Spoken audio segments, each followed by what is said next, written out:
This map shows the Mediterranean theater in early 1943. The Allies are wrapping up their victory in North Africa, and their next logical stepping stone into Europe is obvious: the short geographic jump right across the water to the island of Sicily. Because Sicily was such an obvious target, Adolf Hitler and the Axis commanders knew exactly where the Allies were headed. A direct assault on a heavily fortified, anticipated target guaranteed an absolute bloodbath. Looking at this expanded map, the Allies needed to draw those defensive lines away from Sicily. They had to convince the German High Command that the real invasions were aimed at Greece to the east and Sardinia to the north. Allied planners were already experimenting with grand physical illusions. Units like the Ghost Army were deploying inflatable dummy tanks, fake radio chatter, and massive sound systems to spoof troop movements and tie down German forces across Europe. But visual tricks alone couldn't sell a lie massive enough to completely reroute the German military. They needed to deliver fabricated top-secret documents directly into enemy hands. And to ensure the messenger couldn't be broken under interrogation, they decided to use a corpse.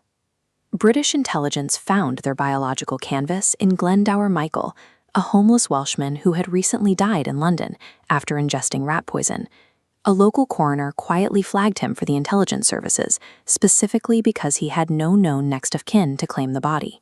Michael was posthumously drafted into the Royal Marines and given a completely fabricated military identity: Major William Martin. To make the persona undeniable, British intelligence utilized a concept known as pocket litter. They knew that a spy profile is easy to spot if it looks too clean, so they engineered a messy, mundane life using everyday micro-details. They planted a diamond engagement ring, love letters from a fictitious fiancé, a custom shirt from Savile Row, theater tickets, and overdue shopping receipts. A perfect fabrication relies entirely on these mundane imperfections. By burying the grand lie underneath the authentic, messy clutter of an ordinary life, the enemy investigators would be far less likely to question the man's existence. With the identity established, they attached the actual payload: a briefcase chained to Major Martin's trench coat. Inside was a fake top-secret letter between Allied generals, casually discussing plans to bypass Sicily entirely and invade Greece and Sardinia. The intelligence team orchestrating this plot was full of creative minds, including a young naval intelligence officer named Ian Fleming. He would later draw on these exact wartime espionage maneuvers to create the character of James Bond. Dressed in his full Royal Marine uniform, the body of Major Martin was packed into a specialized preservation canister and smuggled aboard a British submarine. The submarine surfaced off the southern coast of Spain, and the crew gently pushed the body into the water. They precisely calculated the tide to wash him ashore in a neutral country that was known to be crawling with German spies. This was a carefully constructed psychological trap. When an enemy has to work to uncover intercepted documents, the intelligence feels earned, which naturally bypasses their standard counterintelligence skepticism. Right on schedule, a local Spanish fisherman discovered the body. The local authorities conducted a perfunctory autopsy and conveniently ruled the cause of death as drowning.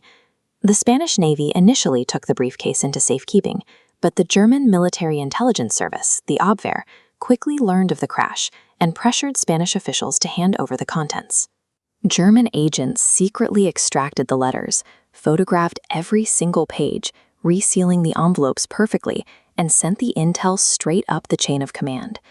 The Nazi High Command swallowed the bait whole.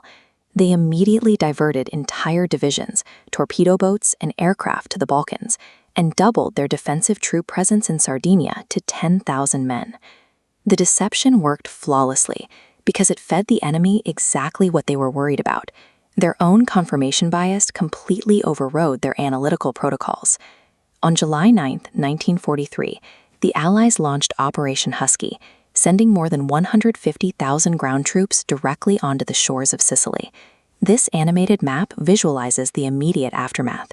The deception was so effective that even 4 hours after the Allied landing forces hit the Sicilian beaches, German aircraft were still flying away from the island to reinforce Sardinia.